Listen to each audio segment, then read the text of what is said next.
مساء النور. وطبعا انا مانيش سياسي ولا دارس سياسه، بس انا طول عمري كده اعتبر الليبرالي عامل زي على الرأس بتاع السلم، لا شافوها اللي فوق ولا شافوها اللي تحت. وبعدين ما هوش واضح. انت بص على جميع الحكومات اللي بتحكم العالم، قليل قوي لما تلاقي حزب ليبرالي بيكسب. يعني من 150 سنه اللي فاتت في انجلترا يا محافظين يا عمر، يعني يا يميني يا يساري. امريكا عمر ما حكم غير يا جمهوري اللي هو يميني يا ديمقراطي، يا اما هو يعتبر وسط كده يعني. انما ما فيش يعني كلمه ليبرالي دي انا بعتبر ما فيهاش وضوح. وانا متاكد لو سالتي مثلا 10 12 خبير تعريف ليبرالي هتاخدي 10 12 تعريف مختلف. ده وجهه نظري يعني. فالواحد يعني الوضوح يا يساري يا يميني يا وسط. حتى كلمة وسط دي مشكوك في أمرها.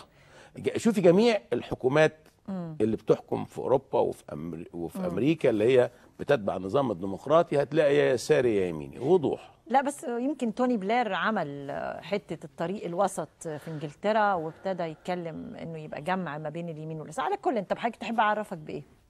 مهندس استشاري. لا دلوقتي كسياسي برضه. لا انا مش سياسي، انا سائر. طيب ثائر. مليونية الجمعة هيحصل فيها ايه؟ مليونية الجمعة تطورت، يعني هي بدأت يوم 11. يعني الفكرة بدأت مين أول ما نفكر فيها؟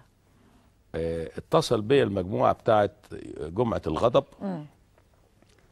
التانية. الغضب الأولى ولا التانية؟ لا التانية. الجماعة من اسكندرية وعاملين هوم بيج ليهم وبتاع. وبرضه كانوا اتصلوا بيا على يوم 27 مايو.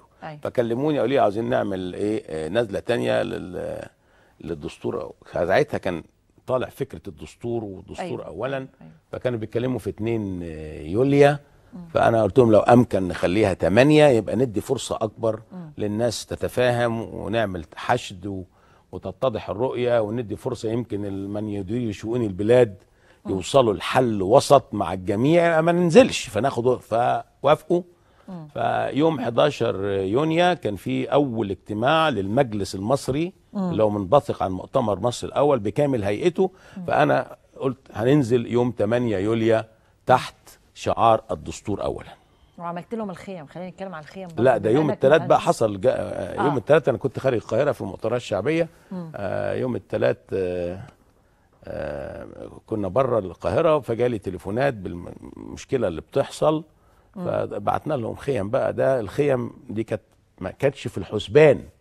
ما حدث يوم الثلاث وسيهلوه الأربع لم يكن في الحسبان. فالخيم دي طلبت طب الخيم معلش انا لازم اتكلم باسم الشارع دلوقتي. قلق الناس لان عندهم احساس ان ما دام في خيم يبقى قاعدين. شوف يا حضرتك انا قررت من قبل الثوره بكام يوم ان انا لن اتدخل في مناقشه الشباب فيما يبغون. واني وعدت نفسي ان انا هلبي طلباتهم من غير ما اتدخل في رايهم. وهذا ما فعلته الى يومنا هذا. يعني في ساعات بتجيلي طلبات الا مره واحده بقى وقفت يعني تماما واعترضت وقلت مش نازل ومش لاعب لما قالوا عاوزين مجلس رئاسي مدني. ما ده مطلب برضه. لا لو تلاحظي انه ابتدى لا تراجع تماما لان احنا يعني اتكلمنا. يعني انا سوري يعني متجوز وعندي مراتي بتطبخ لي.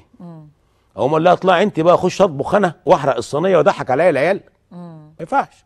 وما فيش عندي اليات. ايوه. وبعدين الناس واخدين المسؤوليه. طب ما انا احملهم المسؤوليه واحاسبهم عليها يعني. دي انا وقفت. الحاجه الوحيده اللي وقفت قصادهم فيها هي يعني مع المجموعه اللي حواليا دي. طب الجمعه الجايه المفروض ايه يا دكتور؟ ايه المطالب؟ الجمعه الجايه اجتمع 4 5 اجتماعات لمجموعات اكتر. 8 اجتماعات لعده مجموعات. وبعض اللي هم مين؟ مجموعات الشبابيه بقى. الاحزاب لم تجتمع تقريبا. نعم. الاحزاب تقريبا لم تجتمع. مشغولين الاحزاب في الكراسي بتاعت الانتخابيه والتحالفات اللي لتقسيم الغنايم. انما الحركات الشعبيه والشبابيه هي اللي بتجتمع وهي اللي بتقرر وهي اللي نظمت هذه الجمعه. وفي مجموعات يعني انا اعرف على الاقل باجتماعين كل اجتماع واحد كان فيه 30 حركه والتاني كان فيه 50 حركه وعملوا طلبات وطبعنا وفي ناس بتجتمع. لحد امبارح كان في اجتماع في نقابه الممثلين في البحر الاعظم وحضروا الدكتور عبد الجليل مصطفى طيب. وجورج اسحاق، يعني الناس بتتفق. ايه يا دكتور المطالب ايه؟ ما انا جاي لك، كلهم اتفقوا ان نخلع من مطالبنا اي نقطه خلافيه. زي مثلا موضوع الدستور نشيبه على جنب. طيب. يبقى ننزل بيه مثلا تاني يوم او ثالث يوم لو هم ناويين يقعدوا. ده ناويين الكل ناوي يقعد. لان طبعا واضح ان الثوره اتنكست. يعني واضح في غيبه امل. في خيبه امل شديده. ما اصل عند غياب الامن يا دكتور كل حاجه تتراجع يا فندم. يا ريت على الامن بس. كل حاجه فيها خيبه امل.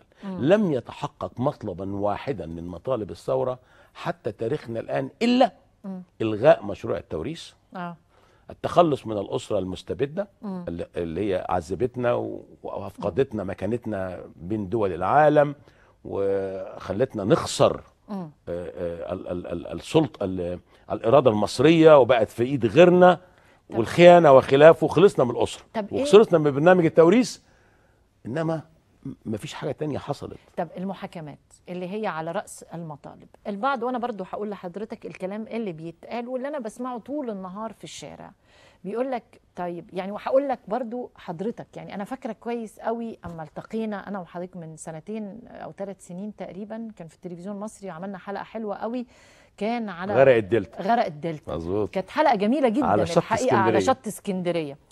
وقتها حضرتك كنت طالع من ظلم. كنت طالع من ظلم، يعني عانيت من الظلم، صح؟ مظبوط. طيب هل من عانى من الظلم يرضى للآخرين ظلما؟ بمعنى الكلام اللي بيتقال في الشارع دلوقتي ان المحاكمات العادلة العاجلة من المؤكد انها سوف تؤدي الى ظلم.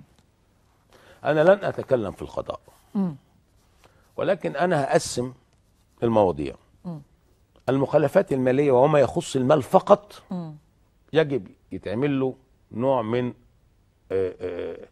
المحاسبة التي يعني تتم ادفع وامشي. بالظبط. زي مانديلا اللي هو اخذ، اللي هو يمكن اكبر مناضلين العالم في القرن. مانديلا طبعا يعني ده نضاله اكتر من غاندي. صحيح. غاندي ما اتسجنش 27 سنه. 27 سنه طلع صحيح. مانديلا 28 سنه بعد 27 سنه عذاب. صحيح. وفقد اسرته وفقد زوجته وفقد الدنيا كلها. طلع قال ايه؟ قال كونفس يعني اعترف. باي ادفع and go وامشي. we shall forgive but never forget. يعني ايه؟ انا هسامح بس عمرنا ما هننسى اذا ما تشتغلش في السياسه تاني. فكل ما يخص الشق المالي ممكن ادفع كل اللي عليك. يعني انا النهارده استفيد مثلا من جرانا واحمد المغربي مسجونين ولا اخد منهم فلوس؟ واحمد عز؟ لا، انا احمد عز ده موضوع تاني، لان احمد عز تدخل في افساد الحياه السياسيه. لا انا بتكلم على الشق المالي الفلوس. فقط. كل من افسد الحياه السياسيه، كل من زور انتخابات وزور اراده الشعب، كل من ضلل الشعب، كل من عذب، قتل، كل من افقد للامه مناعتها وافقد كرامتها الدوليه ومكانتها في المجتمع وفي افريقيا وفي حوض النيل، ده لا يمكن التسامح معه. انما الشق المالي فقط ممكن نتسامح فيه لغرض ايه؟ ان اكتساب ماديات لينا. البلد نرجع للبلد شويه فلوس ما احنا مش عارفين.